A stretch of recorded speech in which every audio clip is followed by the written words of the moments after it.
The audience is telling you it's time to start. Okay, well, we're all good.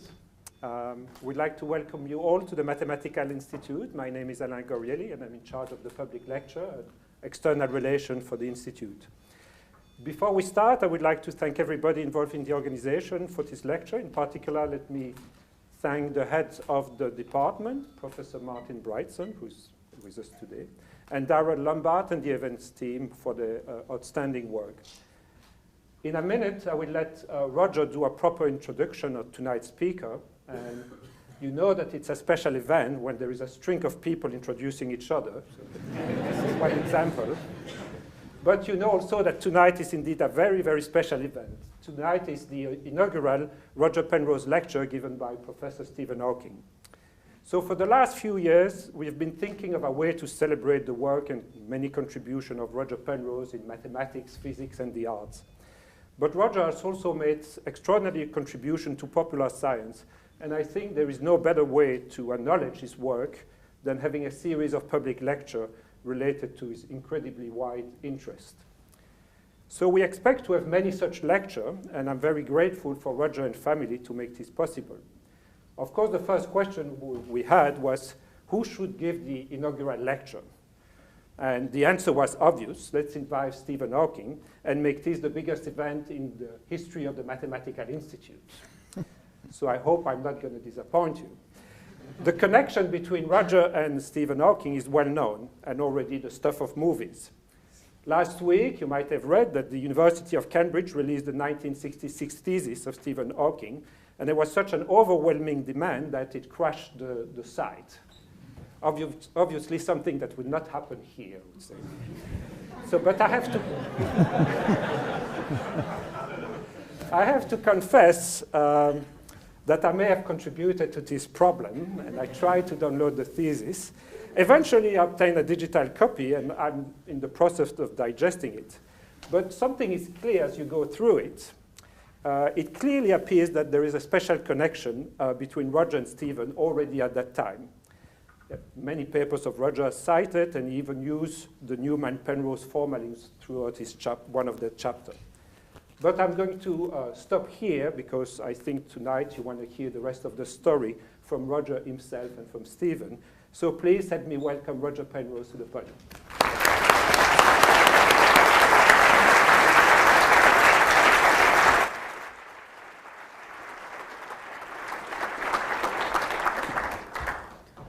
Do I speak into a...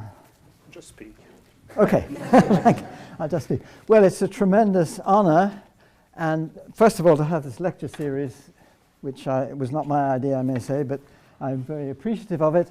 But much more, I'm very honored and very grateful that Stephen has agreed to be the first speaker in this series of lectures. I mean, who else? On introducing Stephen, I mean, it's ridiculous. It's like, you know, people say he needs no introduction. Well, I can't think of anybody else who needs less of an introduction. So what am I doing here? But let me not introduce him and describe his many achievements in science to black holes. I'll say a few things about that. Of course, the major thing was his achievement in understanding or producing a precise formula for the entropy and the temperature of a black hole, which was, I guess, probably the first and almost the only contribution, I think, where general relativity and quantum mechanics come together in a way which makes such an amazing prediction. Prediction, well, that's something we don't know yet. We might have to wait for a few millions and millions of years before we know exactly when black holes disappear and so on. But that's the prediction, and an amazing achievement. I think I won't talk particularly about his science because that's the sort of thing people know, but maybe I should make a few comments about experiences I had with Stephen abroad. Sometimes he would have a very faithful student to help wheel him around and so on, but occasionally this fell upon me to help him out. And I remember one occasion in particular, I think it was in Brussels, in Belgium, when we were with a colleague there who knew the place very well, so he said, and it was a question of getting to the airport, and he was going to drive us. And the he said he knew a good route to the airport which would avoid all the traffic. Instead of that, he got completely lost. And so Stephen and I were getting there more and more worried as the time got later and later and later, creeping up to the time of the flight. And eventually he found the right route, and he whizzed off at great speed. And we got in there, and we managed to check in, and it was ticking away, and there was no help. I remember wheeling. I had to push Stephen in the wheelchair, and we went down ramps and up ramps, this way and that way at great speed. And I could see Stephen was enjoying himself tremendously. It's one of these things which I had no idea that later on, of course, he was going to be weightless in an airplane and all that sort of thing. But I suppose it was the kind of preparation for that later experience. And I got some sort of a feeling of the enjoyment that Stephen got out of thrills of this kind. This is very minor by comparison with other things he's done. Another occasion, I can't remember if it was earlier or not and where it was, but I just remember thinking this occasion, this was a time, well, here I was with Stephen Hawking. Nobody knew who he was. He was completely unknown. And I thought, why isn't he so unknown? Why is this chap who fighting against these tremendous disabilities and yet producing wonderful, fantastic results in mathematical physics, and nobody has heard of him? Well, I was going to say that the comment people make about it is the rest is a brief history of time. Thank you very much, and I'm looking forward very much to Stephen's lecture. Thank you for coming.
Can you hear me?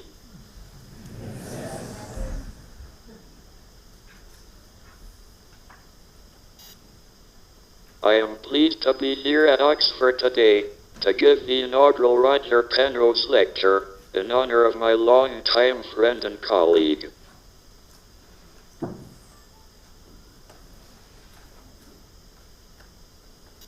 My talk is on black holes. It is said that fact is sometimes stranger than fiction, and nowhere is that more true than in the case of black holes. Black holes are stranger than anything dreamed up by science fiction writers, but they are firmly matters of science fact. To understand them, we need to start with gravity. Although it's by far the weakest of the known forces of nature, it has two crucial advantages over other forces. First, it acts over a long range. The Earth is held in orbit by the Sun, 93 million miles away, and the Sun is held in orbit around the center of the galaxy, about 10,000 light years away. The second advantage is gravity is always attractive, unlike electric forces, which can be attractive or repulsive. These two features mean that for a sufficiently large star, the gravitational attraction between particles can dominate over all other forces and lead to gravitational collapse. Despite these facts, the scientific community was slow to realize that massive stars could collapse in on themselves, under their own gravity, and how the object left behind would behave. Albert Einstein even wrote a paper in 1939 claiming stars could not collapse under gravity because matter could not be compressed beyond a certain point. Many scientists shared Einstein's gut feeling. The principal exception was the American scientist John Wheeler, who in many ways is the hero of the black hole story.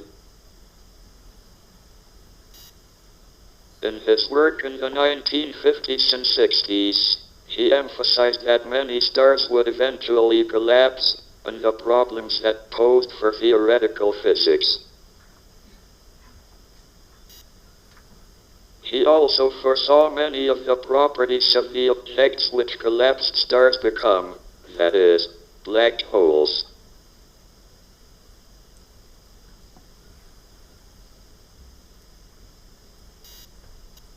During most of the life of a normal star, over many billions of years, it will support itself against its own gravity by thermal pressure caused by nuclear processes, which convert hydrogen into helium. Eventually, however, the star will exhaust its nuclear fuel. The star will contract. In some cases, it may be able to support itself as a white dwarf star. However, Subramanian Chandrasekhar showed in 1930 that the maximum mass of a white dwarf star is about 1.4 times that of the Sun.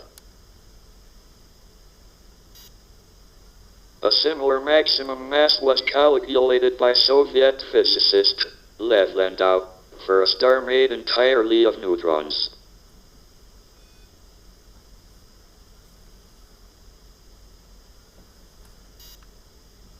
What would be the fate of those countless stars, with greater mass than a white dwarf or neutron star, when they had exhausted nuclear fuel?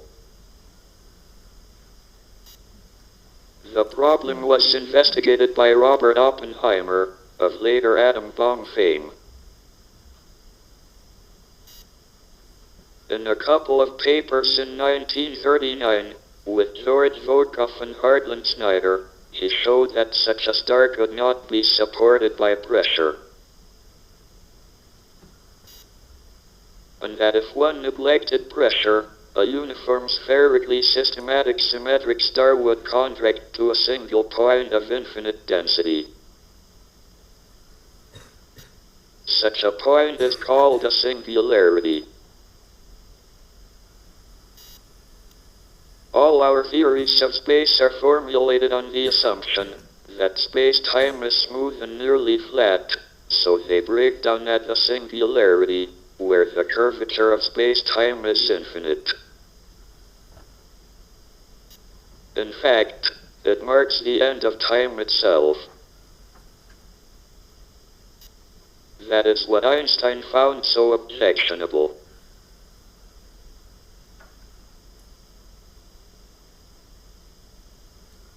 Then the war intervened.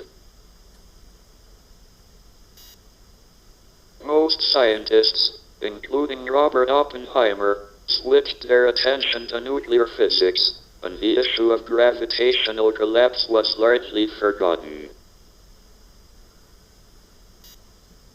Interest in the subject revived with the discovery of distant objects, called quasars. The first quasar, 3C273, was discovered in 1963. Many other quasars were soon discovered. They were bright, despite being at great distances. Nuclear processes could not account for their energy output, because they release only a percent fraction of their rest mass as pure energy. The only alternative was gravitational energy, released by gravitational collapse.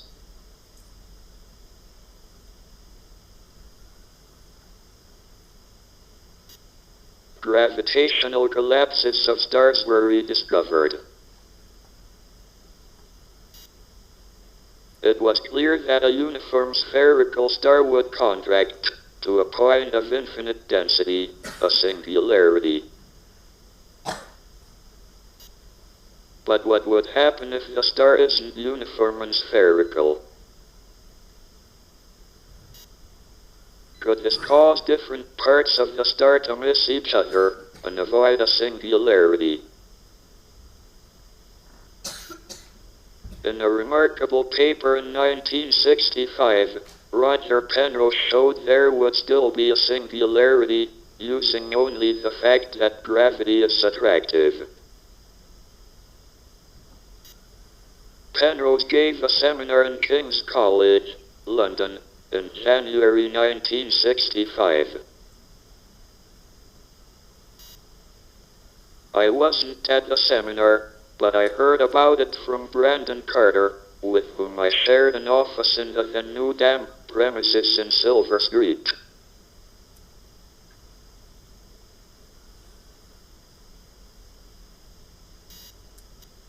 The original singularity theorems of both Penrose and myself required the assumption that the universe had a Cauchy surface, that is, a surface that intersects every particle path once, and only once. It was therefore possible that our first singularity theorems just proved that the universe didn't have a Cauchy surface. While interesting, this didn't compare in importance with time having a beginning or end. I therefore set about proving singularity theorems that didn't require the assumption of a Cauchy surface. In the next 5 years, Roger Penrose, Bob Garrick, and I developed a theory of causal structure and general relativity. It was a wonderful feeling, having a whole field virtually to ourselves. How unlike particle physics, where people were falling over themselves to latch onto the latest idea. They still are.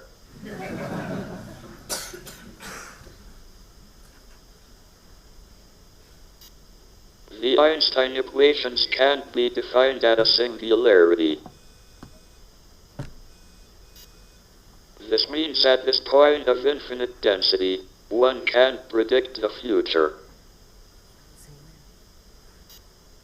This implies something strange could happen whenever a star collapsed. We wouldn't be affected by the breakdown of prediction if the singularities are not naked, that is, they are not shielded from the outside. Penrose proposed what is now called the weak cosmic censorship conjecture, that all singularities formed by the collapse of stars or other bodies are hidden from view inside black holes. A black hole is a region where gravity is so strong that light cannot escape. The cosmic censorship conjecture is almost certainly true, because a number of attempts to disprove it have failed. I shall return to cosmic censorship at the end of the lecture.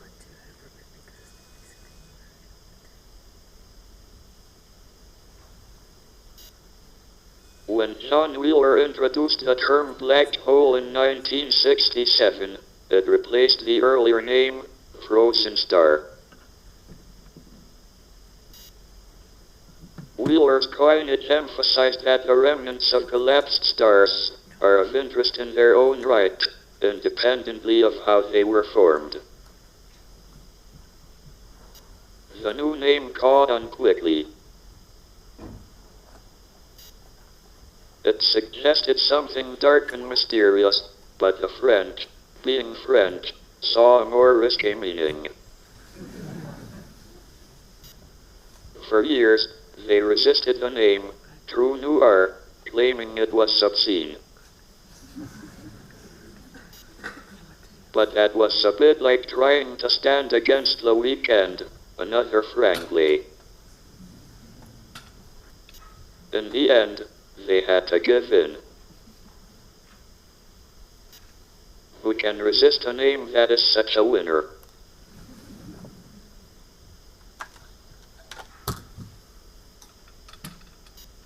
From the outside, you can't tell what is inside a black hole. You can throw television sets, diamond rings, or even your worst enemies into a black hole, and all the black hole will remember is the total mass, and the state of rotation.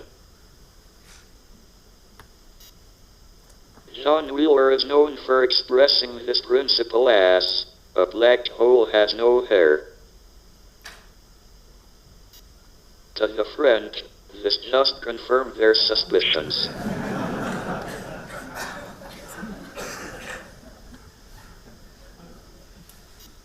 A black hole has a boundary, called the event horizon.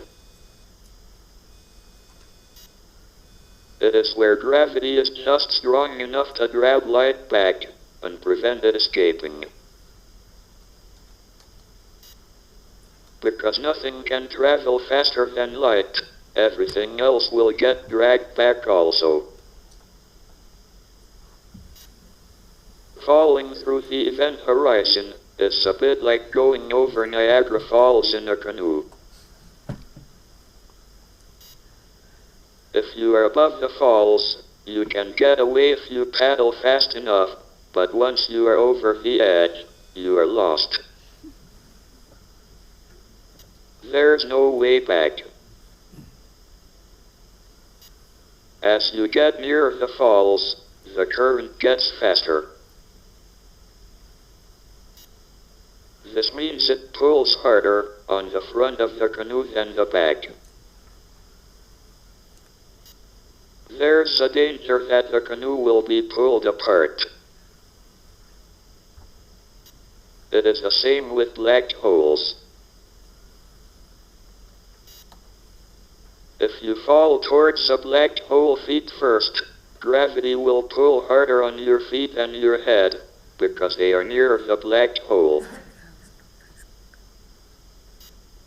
The result is, you will be stretched out longwise and squashed in sideways. If the black hole has a mass of a few times our sun, you would be torn apart and made into spaghetti before you reached the horizon. However, if you fell into a much larger black hole, with a mass of 1,000,000 times the sun, you would reach the horizon without difficulty. So, if you want to explore the inside of a black hole, make sure you choose a big one. There is a black hole with a mass of about 4,000,000 times that of the sun, at the center of our Milky Way galaxy.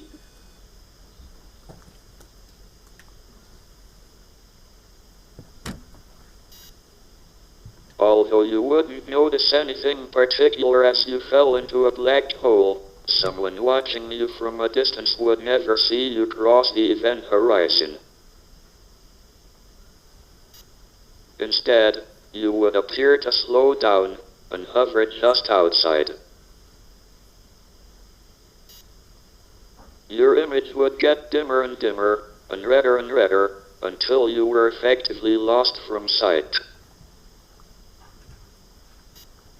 As far as the outside world is concerned, you would be lost forever.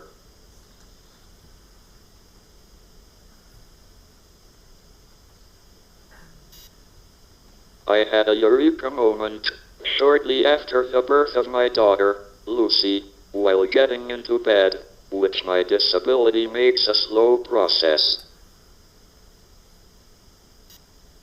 The surface of a black hole is called the event horizon. I realized that the event horizon obeys an area theorem.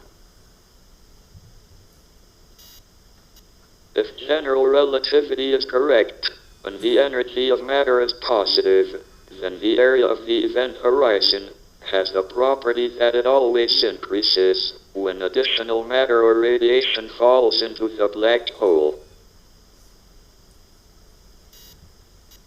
Moreover, if two black holes collide and merge to form a single black hole, the area of the event horizon around the resulting black hole is greater than the sum of the areas of the event horizons around the original black holes.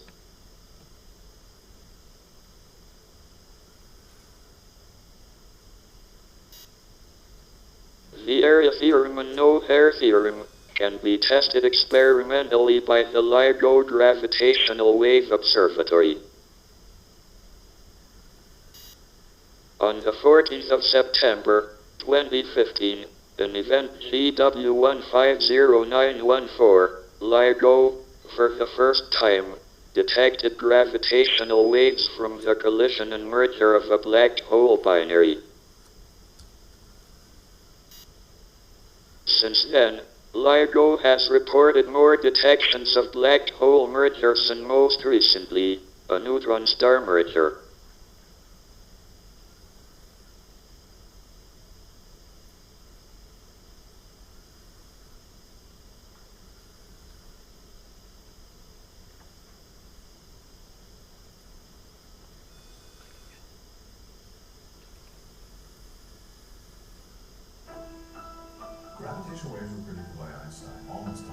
Gravitational waves were predicted by Einstein almost 100 years ago.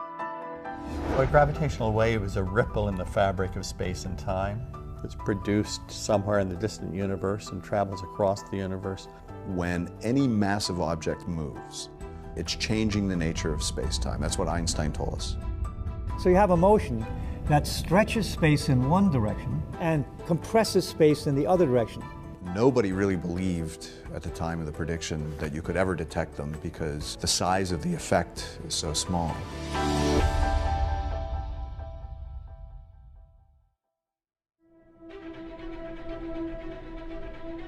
It was what we call a chirp, and it was strong. Everybody thought it was a fluke, it was too good. And I thought, my God, this looks like it's it. Oh my gosh, this is real. It took us 25 years and 2 detectors to finally detect a gravitational wave. We have interferometers, one in Hanford, Washington, one in Livingston, Louisiana, to detect the stretching and compressing of space. We literally look for changes in the space-time distance in our instruments as the gravitational wave goes by. And the gravitational wave pushes them together and apart by 1/1000th the diameter of the nucleus of an atom. No wonder it's taken so long to pull this off. However, what's even more remarkable about this is what we detected. We have observed gravitational waves from 2 black holes forming a larger black hole. For the first time, 2 black holes Spiraling together, coalescing, merging, creating wild oscillations. A storm in the fabric of space and time. They're moving at the velocity of light, damn near that velocity. 30 solar masses moving that fast. I mean, they're putting out incredible amounts of energy. And when they collide with one another, they produce a bigger black hole, but they also produce gravitational waves. And in that process, about 3 solar masses just disappears and goes into gravitational waves.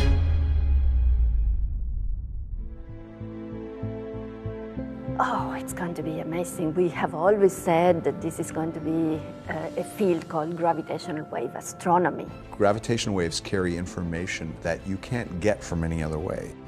A supernova, 2 neutron stars colliding, even the Big Bang itself, the beginning of the universe, all produce gravitational waves. This first detection by LIGO is the very first step. It's just the start of the story nature is about to tell us. I would love to see Einstein's face.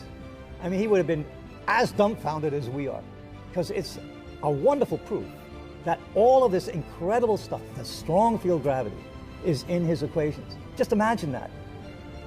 To me, that's a miracle.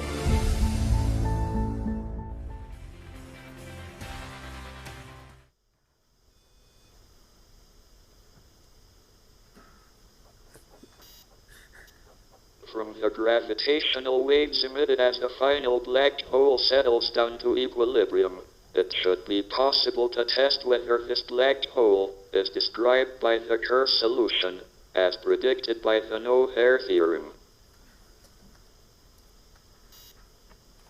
From the early part of the waveform, one can estimate the masses and angular momenta of the initial black holes, and by the no-hair theorem, these determine the horizon areas. These can be compared to the area of the final black hole to test the area theorem.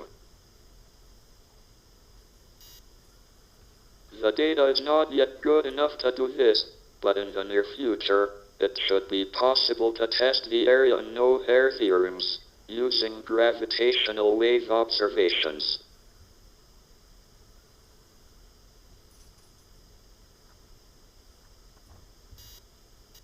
With many more gravitational wave detections expected, and the opening of a third laser interferometer, called Virgo, earlier this year, I am excited by the possibilities this new era of gravitational wave astronomy will bring.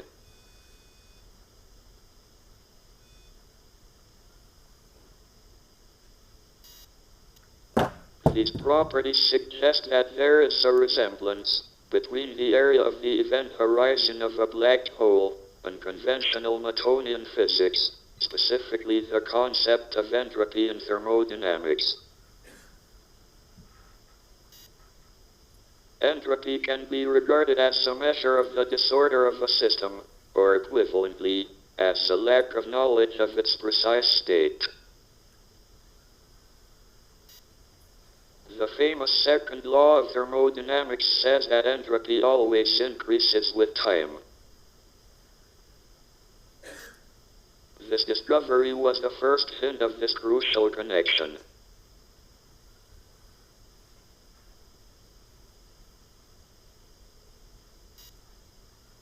The analogy between the properties of black holes and the laws of thermodynamics can be extended. The first law of thermodynamics says that a small change in the entropy of a system is accompanied by a proportional change in the energy of the system. Brandon Carter and I found a similar law relating the change in mass of a black hole to a change in the area of the event horizon.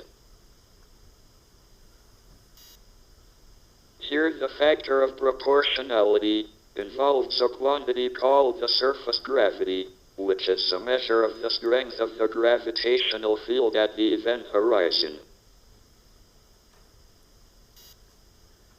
If one accepts that the area of the event horizon is analogous to entropy, then it would seem that the surface gravity is analogous to temperature. The resemblance is strengthened by the fact that the surface gravity turns out to be the same at all points on the event horizon, just as the temperature is the same everywhere in a body at thermal equilibrium.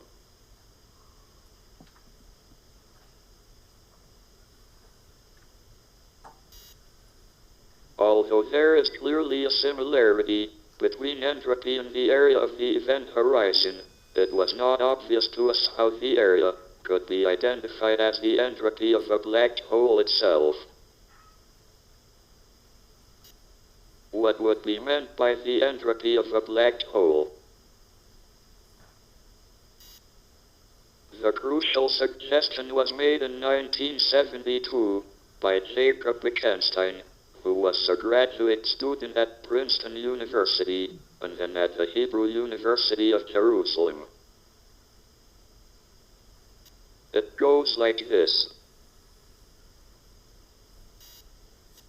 When a black hole is created by gravitational collapse, it rapidly settles down to a stationary state, which is characterized by only three parameters: the mass, the angular momentum, and the electric charge.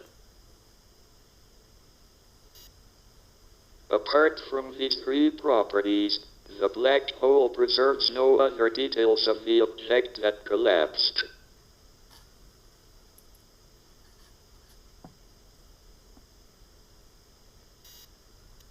The theorem has implications for information.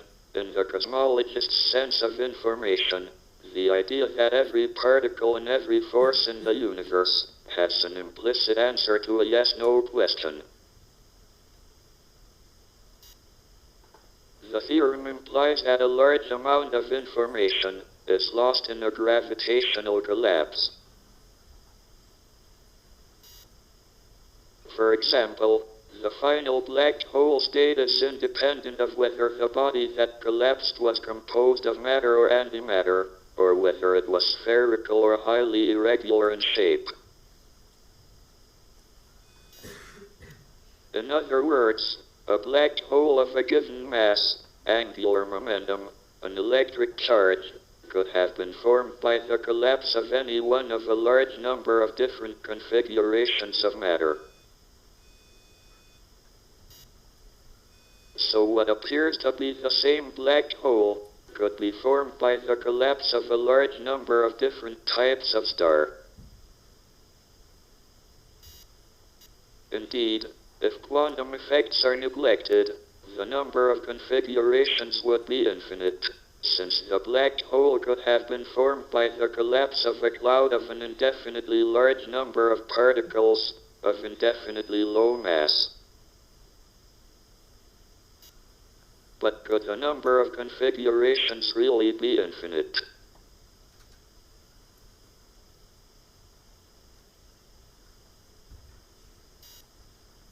The uncertainty principle of quantum mechanics implies that only particles with a wavelength smaller than that of the black hole itself could form a black hole.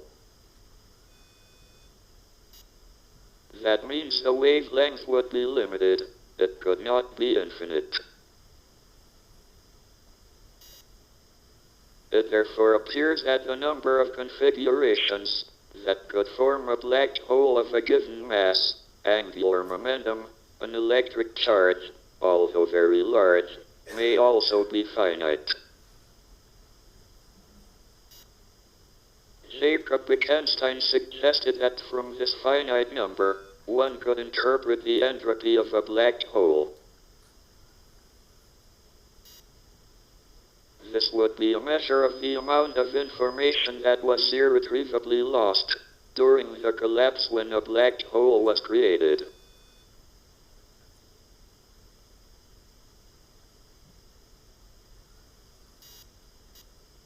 The apparently fatal flaw in Bekenstein's suggestion was that if a black hole has a finite entropy that is proportional to the area of its event horizon, it also ought to have a finite temperature, which would be proportional to its surface gravity.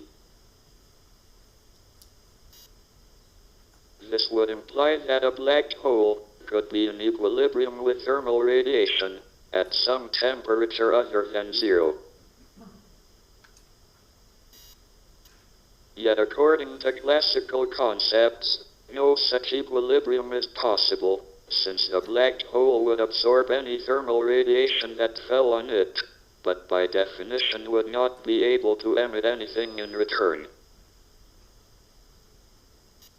It cannot emit anything. It cannot emit heat.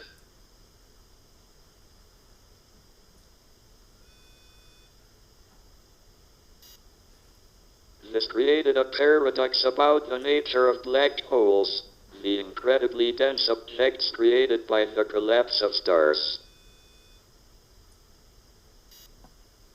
One theory suggested that black holes with identical qualities could be formed from an infinite number of different types of stars. Another suggested that the number could be finite.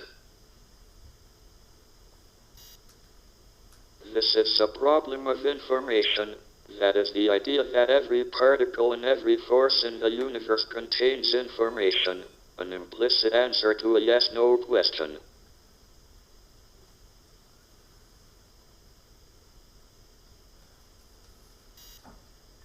Because black holes have no hair, as the scientist John Wheeler put it, one can't tell from the outside what is inside a black hole, apart from its mass, electric charge, and rotation.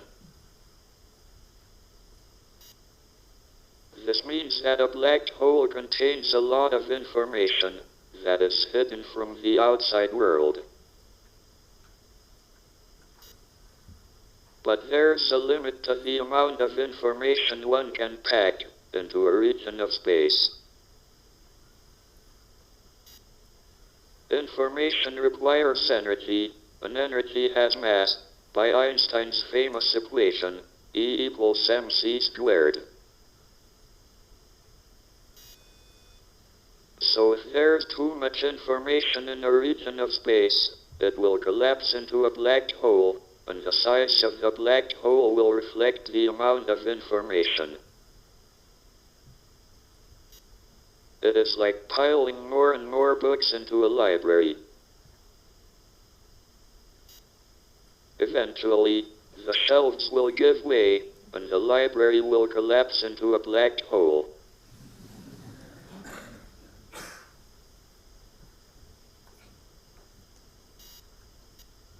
If the amount of hidden information inside a black hole depends on the size of the hole, one would expect from general principles that the black hole would have a temperature and would glow like a piece of hot metal. But that was impossible, because as everyone knew, nothing could get out of a black hole. Or so it was thought.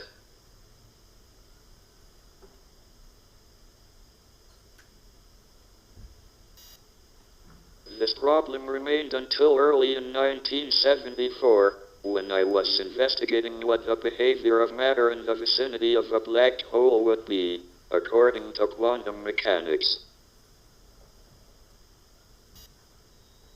To my great surprise, I found that the black hole seemed to emit particles at a steady rate. Like everyone else at that time, I accepted the dictum that a black hole could not emit anything.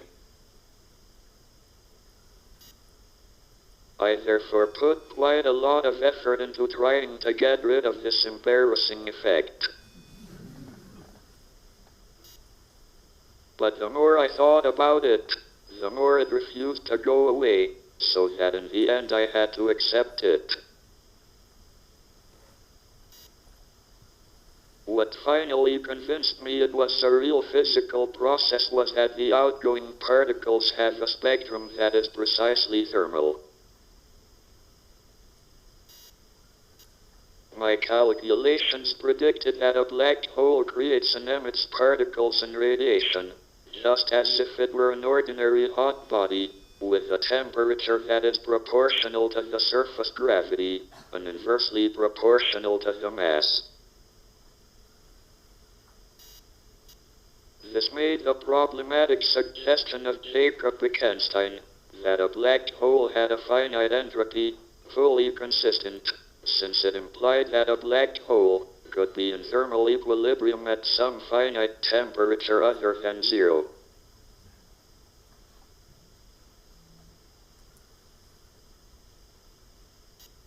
I told Sharma about my discovery on January 4th, 1974. He told Penrose, who phoned me during my birthday dinner. I talked so long that my goose was spoiled.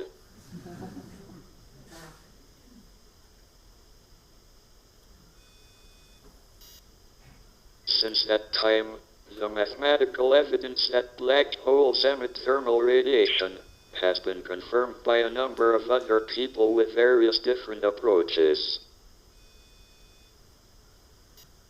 One way to understand the emission is as follows.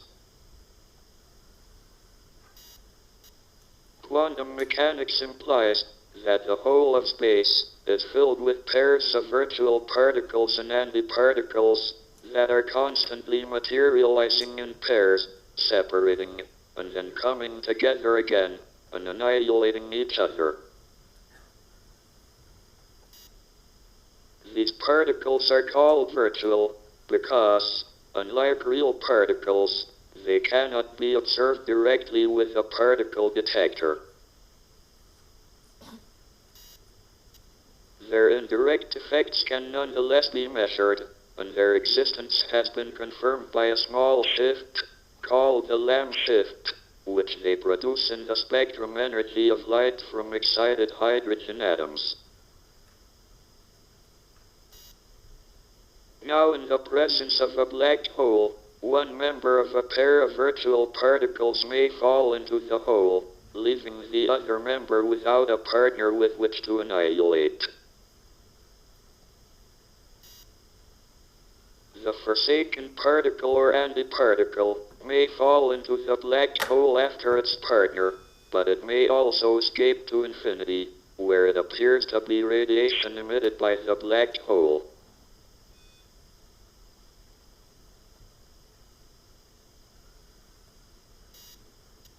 Another way of looking at the process is to regard the member of the pair of particles that falls into the black hole, the antiparticle, say, as being really a particle that is traveling backward in time.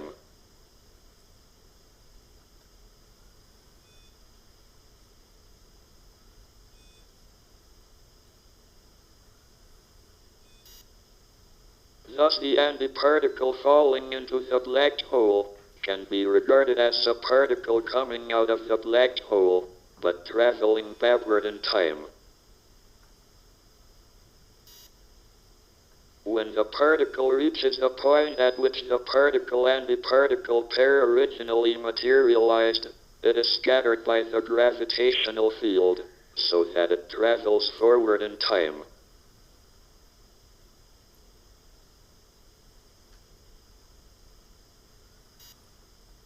A black hole of the mass of the Sun would leak particles at such a slow rate, it would be impossible to detect. However, there could be much smaller mini black holes with the mass of, say, a mountain. These might have formed in the very early universe, if it had been chaotic and irregular. A mountain-sized black hole would give off X-rays and gamma rays at a rate of about 10 million megawatts, enough to power the world's electricity supply. It wouldn't be easy, however, to harness a mini black hole. You couldn't keep it in a power station, because it would drop through the floor and end up at the center of the Earth. If we had such a black hole, about the only way to keep hold of it would be to have it in orbit around the Earth.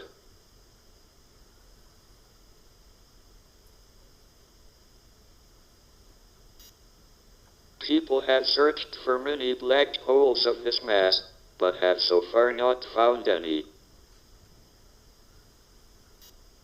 This is a pity, because if they had, I would have got a Nobel Prize. Another possibility, however, is that we might be able to create micro black holes in the extra dimensions of space-time. According to some theories, the universe we experience is just a 4-dimensional surface in a 10 or 11-dimensional space. The movie Interstellar gives some idea of what this is like. We wouldn't see these extra dimensions because light wouldn't propagate through them, but only through the 4 dimensions of our universe. Gravity, however, would affect the extra dimensions and would be much stronger than in our universe. This would make it much easier to form a little black hole in the extra dimensions. It might be possible to observe this at the LHC, the Large Hadron Collider, at CERN, in Switzerland. This consists of a circular tunnel, 27 kilometers long. 2 beams of particles travel around this tunnel in opposite directions and are made to collide. Some of the collisions might create micro black holes. These would radiate particles in a pattern that would be easy to recognize. So, I might get a Nobel Prize, after all.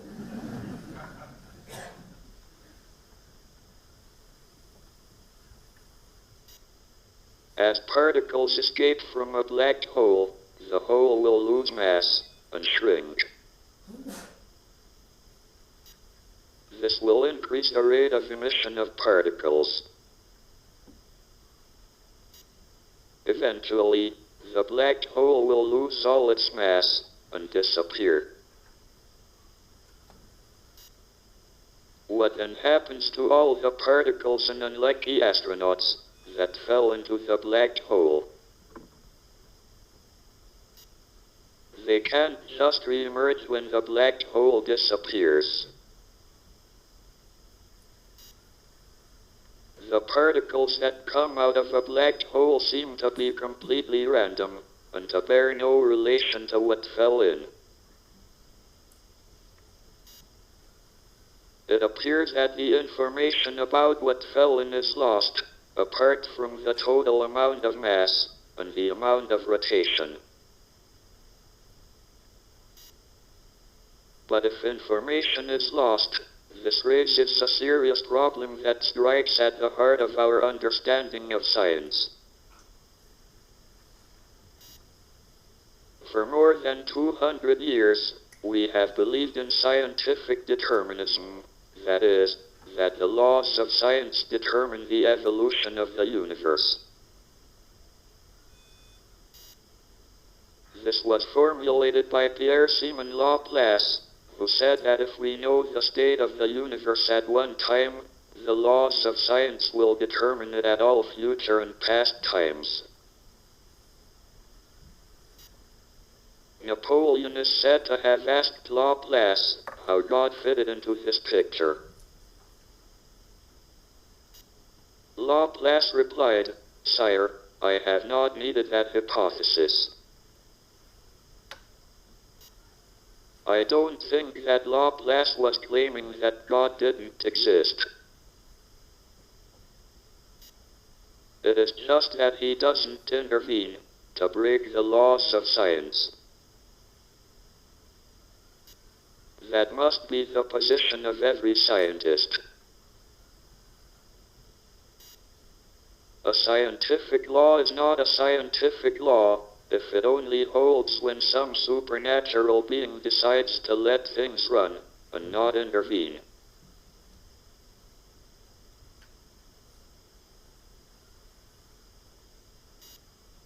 In Laplace's determinism, one needed to know the positions and speeds of all particles at one time in order to predict the future.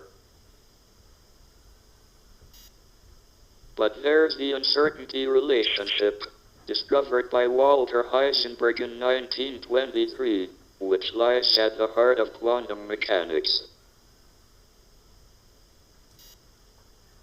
This holds that the more accurately you know the positions of particles, the less accurately you can know their speeds, and vice versa. In other words, you can't know both the positions and the speeds accurately. How then can you predict the future accurately?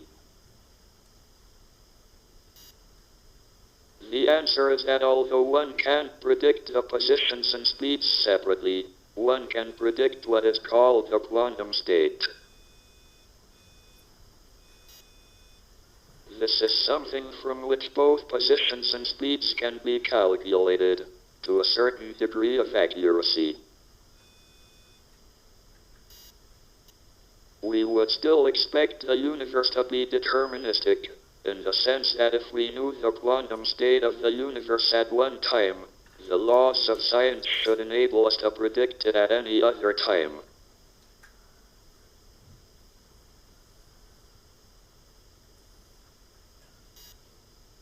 If information were lost in black holes, we wouldn't be able to predict the future, because a black hole could emit any collection of particles. It could emit a working television set, or a leather-bound volume of the complete works of Shakespeare, though the chance of such exotic emissions is very low. It is much more likely to emit thermal radiation, like the glow from red-hot metal. It might seem that it wouldn't matter very much if we couldn't predict what comes out of black holes. There aren't any black holes near us. But it is a matter of principle. If determinism, the predictability of the universe, breaks down with black holes, it could break down in other situations. There could be virtual black holes that appear as fluctuations out of the vacuum, absorb one set of particles, emit another, and disappear into the vacuum again. Even worse, if determinism breaks down, we can't be sure of our past history either. The history books in our memories could just be illusions. It is the past that tells us who we are. Without it, we lose our identity.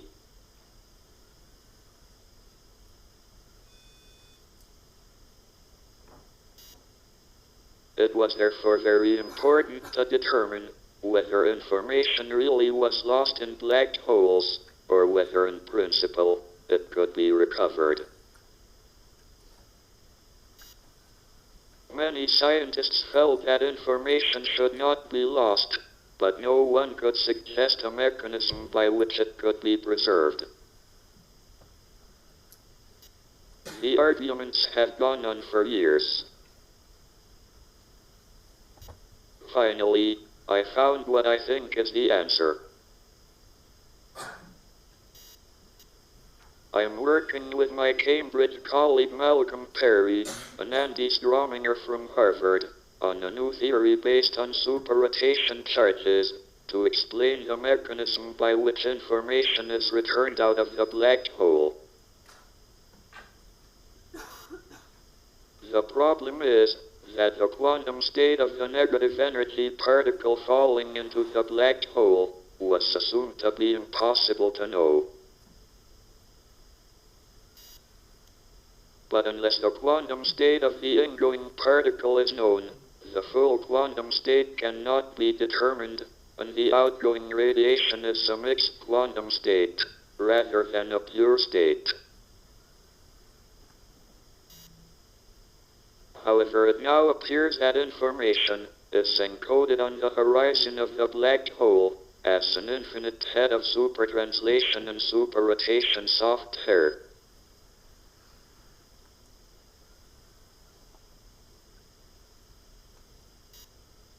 To describe how the information is retained, I will have to take you down a more technical path.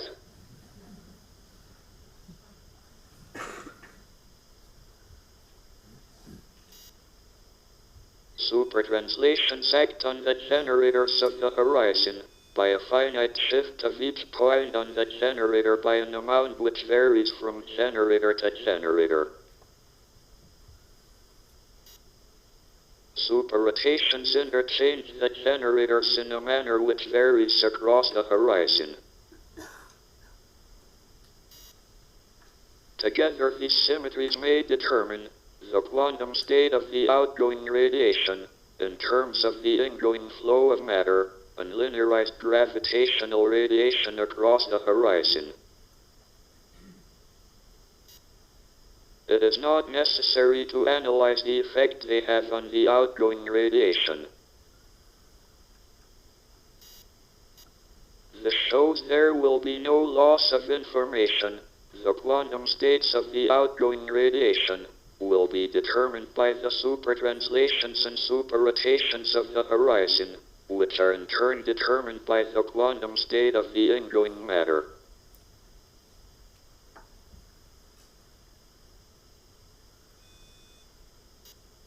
The information may be retained in a very different form. For example, it would be possible to create a black hole purely by electromagnetic radiation, and it would evaporate partly into gravitational radiation. What happens in more general cases, including non-zero rest mass fields, is not clear.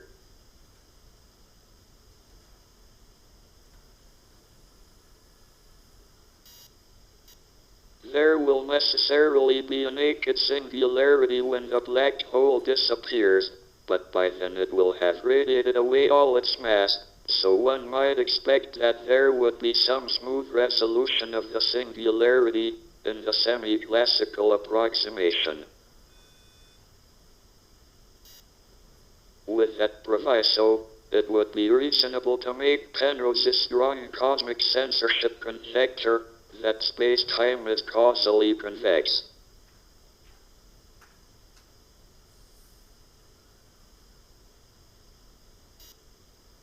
What does this tell us about whether it is possible to fall in a black hole and come out in another universe?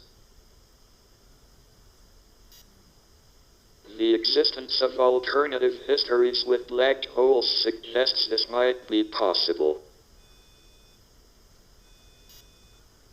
The hole would need to be large, and if it was rotating, it might have a passage to another universe. But it wouldn't obey Penrose's strong cosmic censorship conjecture.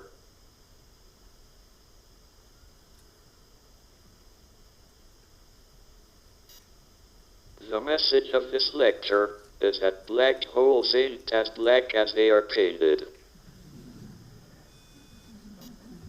They are not the eternal prisons they were once thought. Things can get out of a black hole, both to the outside, and possibly to another universe. So, if you feel you are in a black hole, don't give up. There's a way out.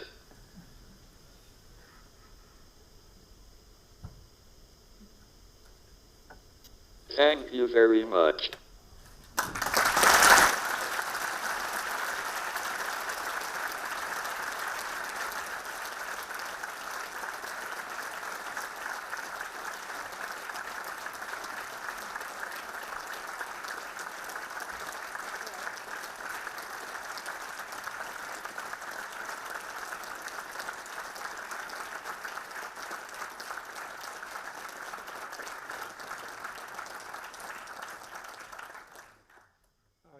a wonderful lecture, and I would like to thank you for the name of the Mathematical Institute. As you know, I'd like you to stay put while Stephen Hawking goes away.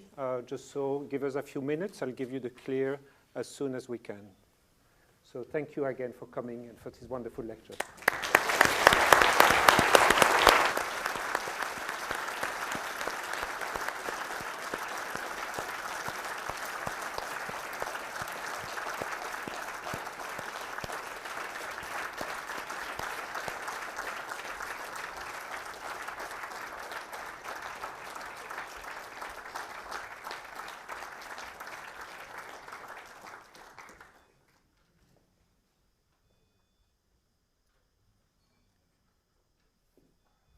Maybe you have a few more stories to tell.